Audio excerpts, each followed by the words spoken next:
부인을 따라가 보니 그의 집은 말 그대로 으리으리한 부자였다. 자, 우리 집에서 며칠만 지내다 가게. 내 섭섭하지 않게 잘 대접하리다. 참, 자네 집은 어디인가? 손자는 노인에게 자신의 집을 말해주었고 노인에게 극진한 대접을 받았다. 그런데 사흘이 지나도 노인이 돈을 줄 낌새가 보이지 않는 것이었다. 손자가 노인에게 물었다. 어르신, 잔치도 좋지만 이제 물건값을 주셔야죠. 손자의 말을 들은 노인이 호탕하게 웃으며 말했다. 하하하, 이 사람아, 돈은 진작에 자네 집으로 보냈지. 그 많은 돈을 어찌 직접 가지고 가려고 그랬나? 여기에서 잘 쉬었으면 이제 언제든지 집으로 가게나. 손자가 집으로 돌아가니 집에는 과연 커다란 엽전꾸러미 보따리가 몇 개나 도착해 있었다. 정확히 얼마인지 세어볼 수는 없어도 못해도 만냥은 되어 보였다. 얼떨떨해하는 손자에게 보키가 말했다. 이 돈을 가지고 아랫마을로 가면 집과 땅을 파는 사람이 있을 거예요. 가서 보시고 괜찮은 집과 땅이 있으면 냉큼 사오세요. 손자가 마을로 내려가 동네를 둘러보고 있는데 부잣집으로 보이는 집을 판다는 사람이 있었다. 그는 으리으리한 집과는 다르게 모습이 거짓골이었다. 이야기를 들어보니 원래 잘 살던 사람이었는데 집안이 쫄딱 망해서 이제 마지막으로 집과 땅을 팔게 되었다고 했다.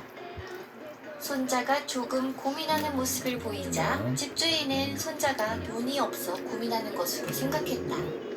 그도 그럴 것이 손자의 옷차림이 부자처럼 보이지는 않았던 것이다. 마음이 급했던 집주인은 손자에게 지금 사면 싸게 주겠다고 했고 덕분에 손자는 원래 내놓았던 가격보다도 더 싼 가격에 집과 땅을 살 수 있었다. 보키와 손자는 이내 혼인을 해 부부가 되었다.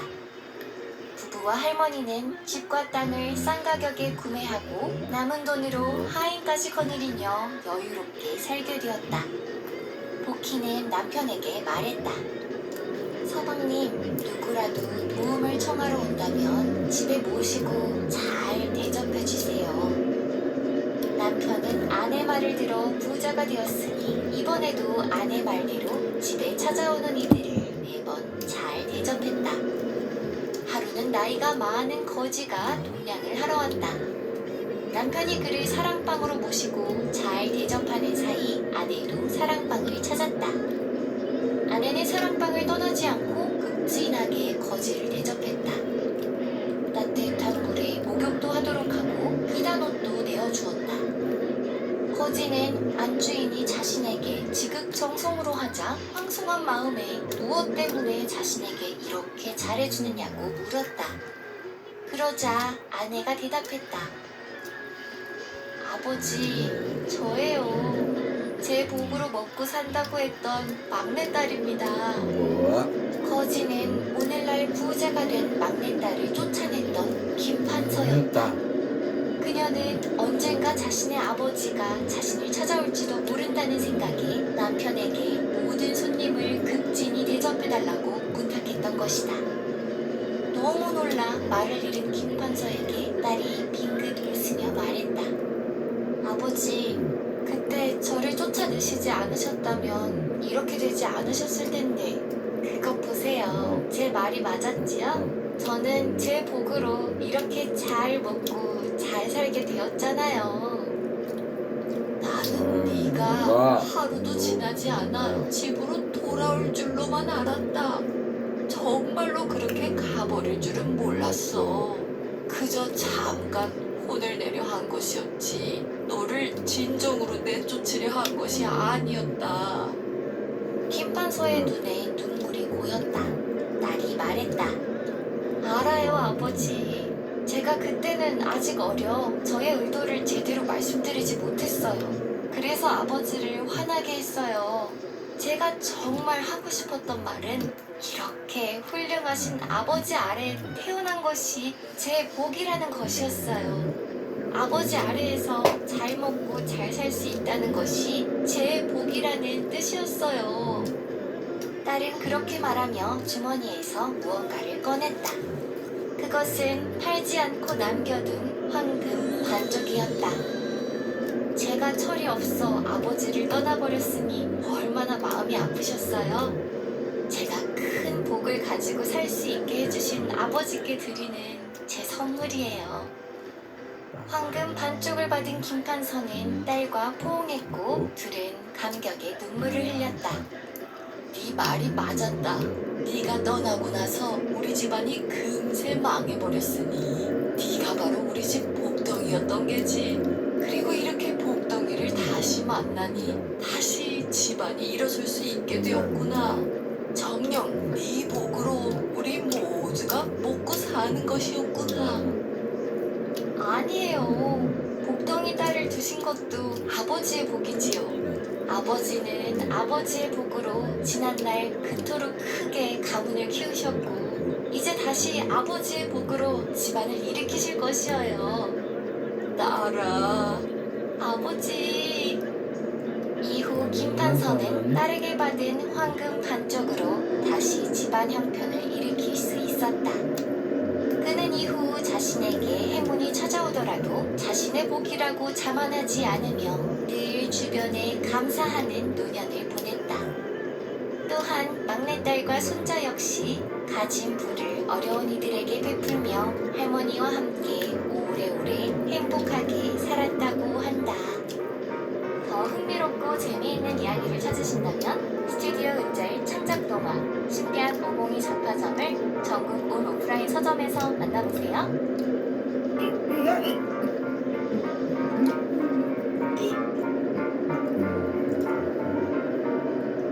옛날 어느 마을에 큰 부잣집이 있었다. 부잣집에는 누뚱이 아들이 하나 있었는데 부부가 정성껏 치성을 들여 얻은 아이였다. 어렵게 얻은 늦둥이인 만큼 부모는 아들을 애지중지하며 키웠다.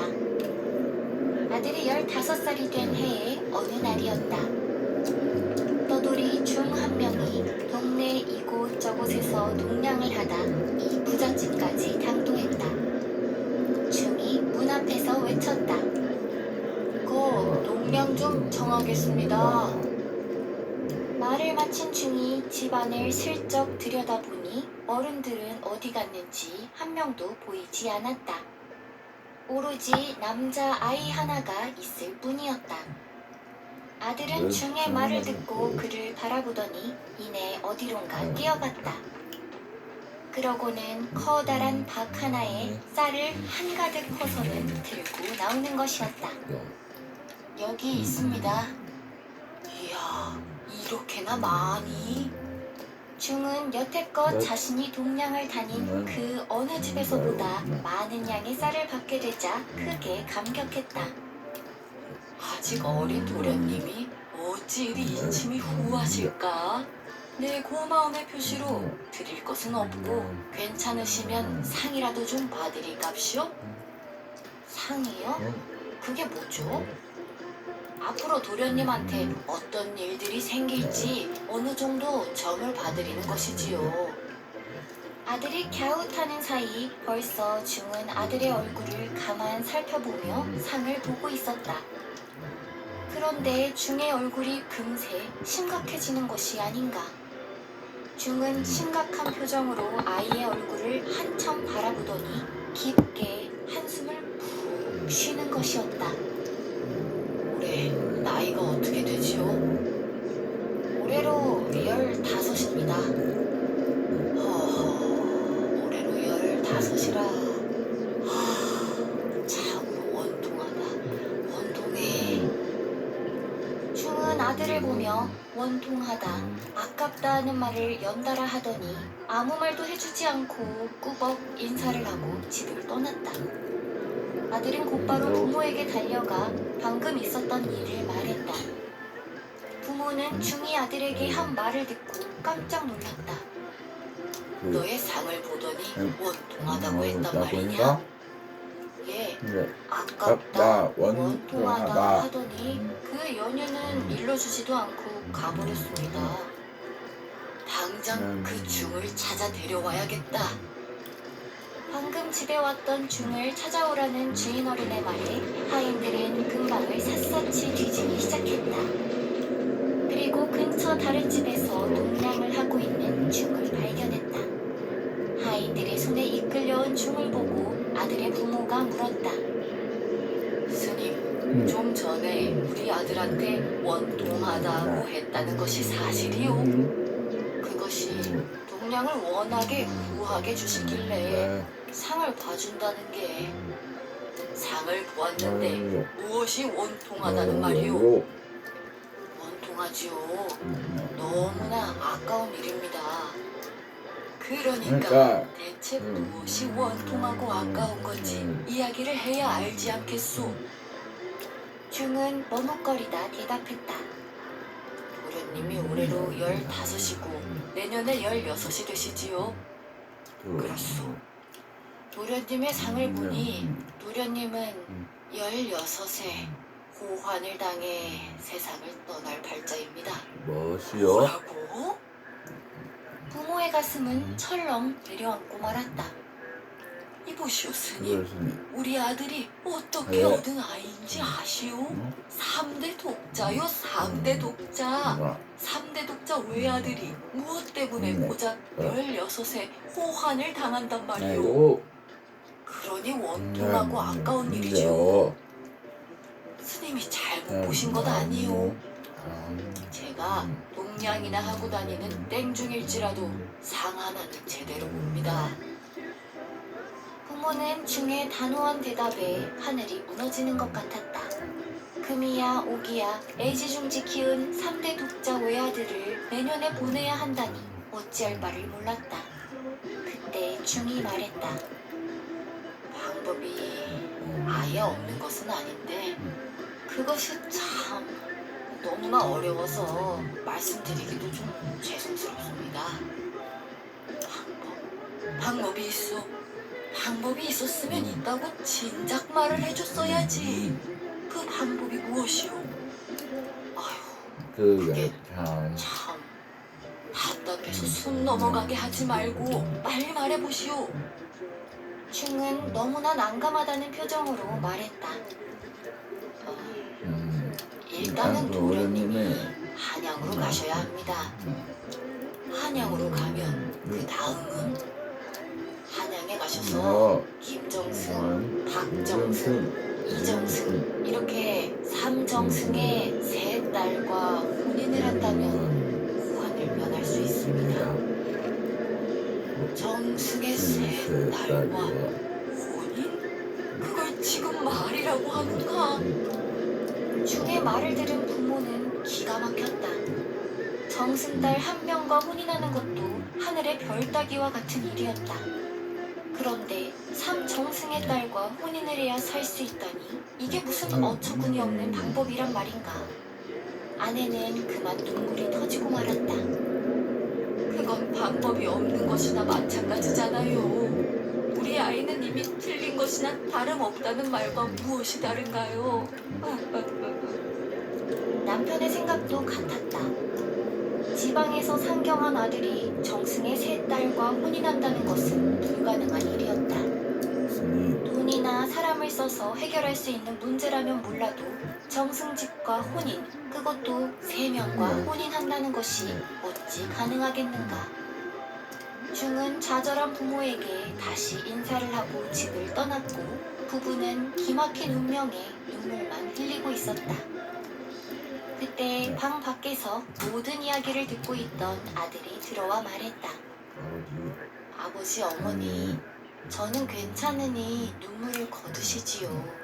저는 호환이 두렵지 않습니다. 사람은 누구나 언젠가는 세상을 떠나기 마련 아닙니까? 아들은 너무나 의연하고 의젓한 모습으로 말을 이었다. 하지만 호환을 피할 수 있는 방법을 들었으니 시도는 해보아야지요. 한양에 가보겠습니다. 노자를 좀 챙겨주시지요. 아들은 부모에게 충분한 노잣돈을 받아 한양으로 향했다.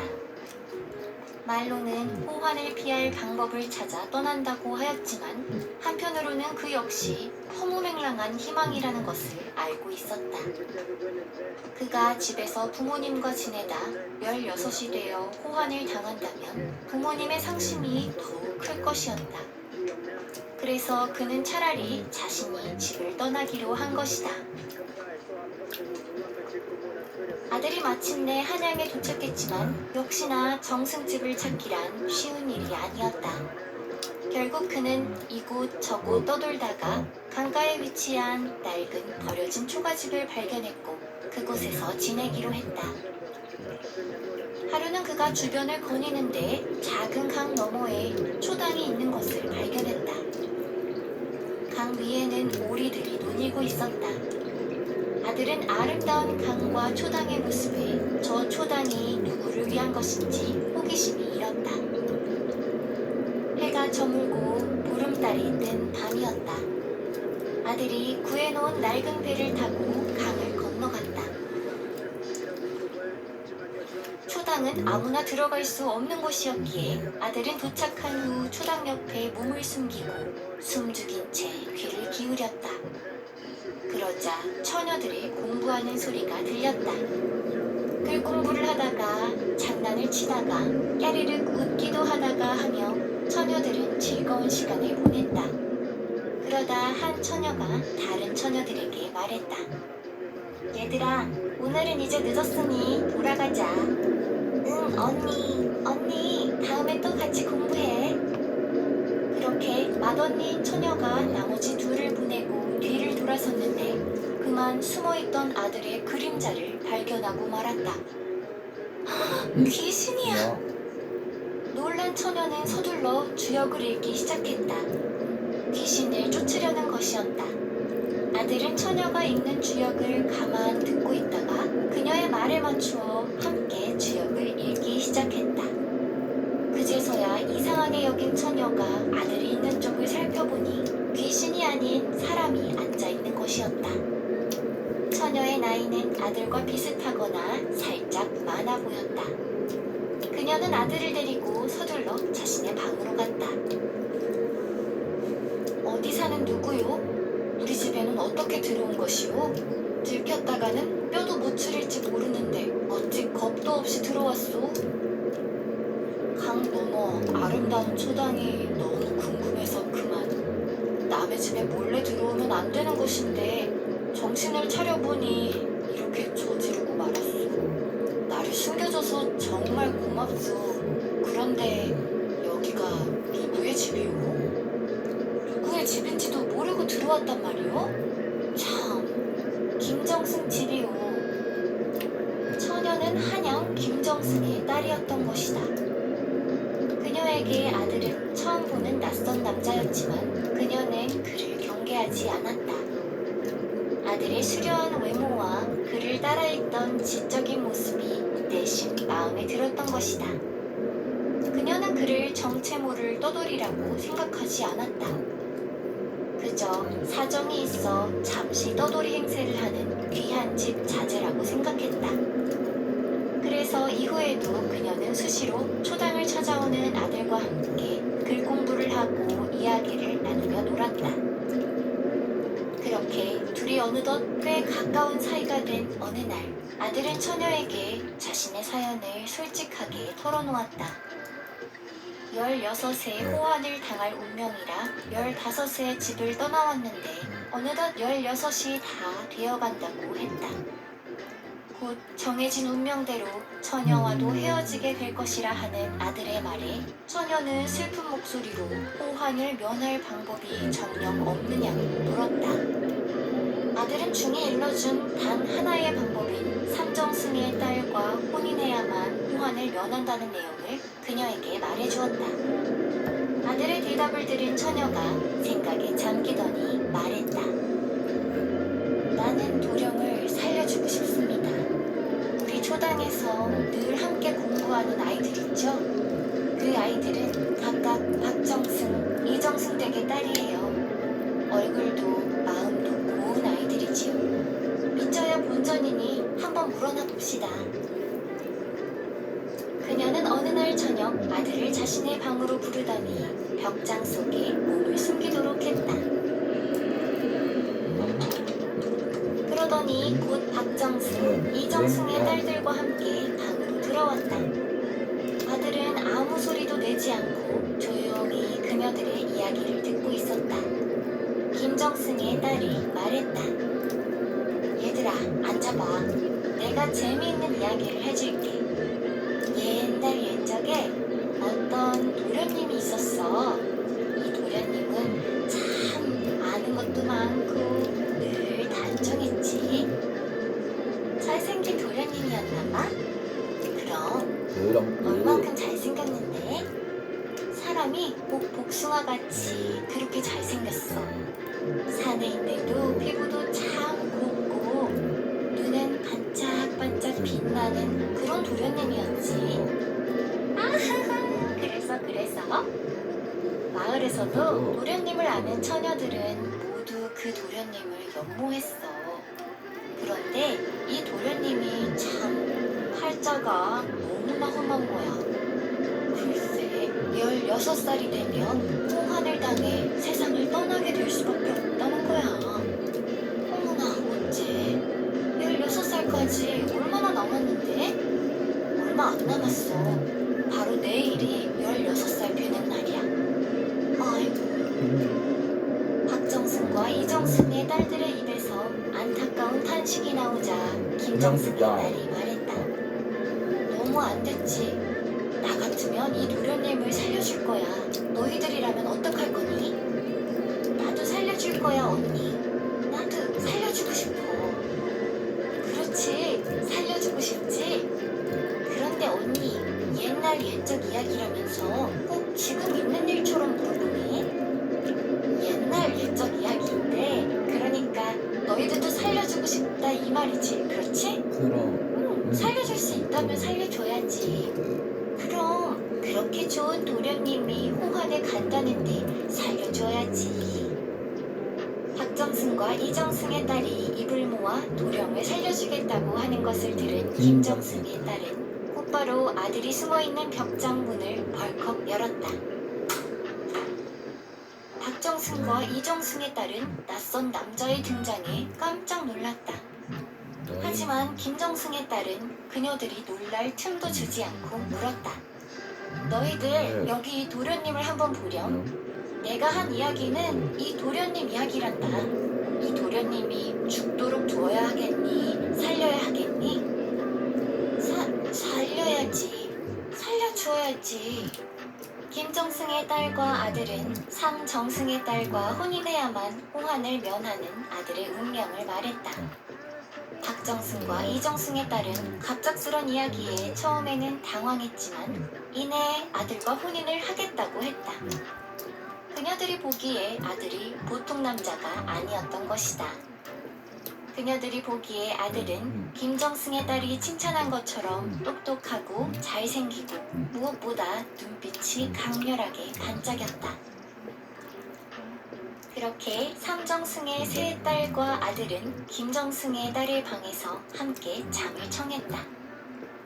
새벽이 되자 문 밖에서 호랑이 소리가 우렁차게 들렸다.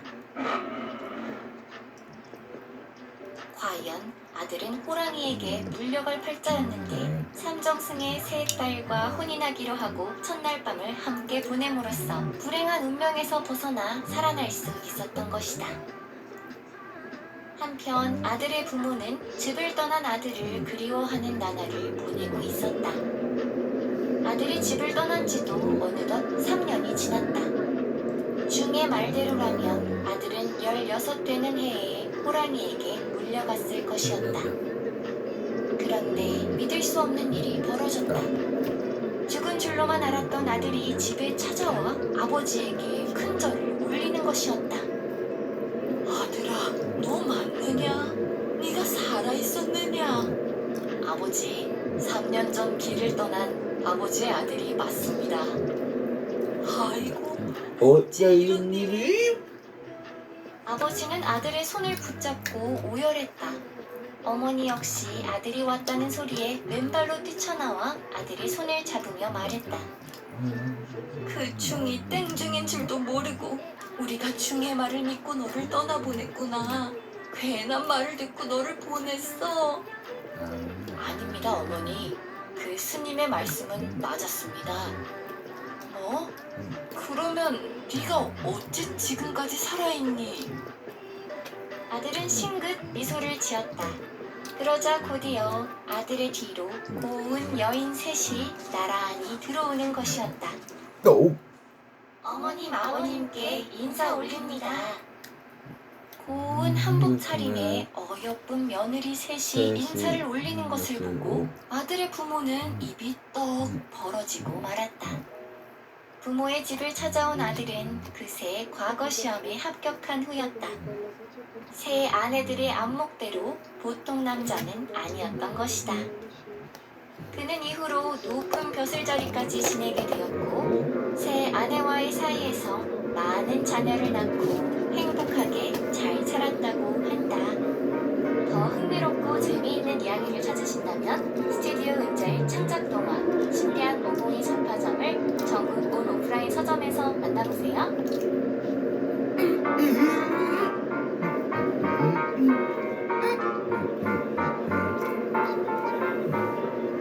옛날 어느 마을에 나니라는 16살 여자아이가 아버지를 여의고 계모와 이복 여동생과 함께 살고 있었어요. 계모는 혼인하고 얼마 되지 않아 남편이 죽자 그때부터 나니를 눈에 띄게 차별하며 굳은 일을 도맡아 하도록 시켰지요. 계모는 그저 어떻게 하면 나니를 집에서 쫓아낼 수 있을지만 궁리하고 일거리가 없으면 억지로 만들어서라도 나니를 부려먹으며 괴롭혔어요. 계모와 이복 여동생 정혜는 언제나처럼 방에 누워 쉬고 있고 나니는 마당에서 빗질을 하고 있던 어느 날이었어요. 엄마, 나 목말라. 나니한테 물 좀 가져다 달라고 해요. 그렇지 않아도 나도 배가 고프구나. 나니야, 나니야. 계모는 방문을 열고 마당을 쓸고 있는 나니에게 외쳤어요. 나니야! 네, 어머니. 너는 어머니와 동생을 굶길 셈이냐? 빨리 밥 차려오거라. 네. 나니가 부엌에 가서 얼른 밥을 차려 방으로 가지고 갔어요. 밥상에는 계모와 정혜 2명분의 식사만 있었어요. 계모는 나니에게 하루의 모든 일과를 마치면 저녁 한 끼를 허락해 주었기 때문에 나니는 항상 아침부터 저녁까지는 아무것도 먹지 못했어요. 어머니, 진지 드세요. 상 내려두고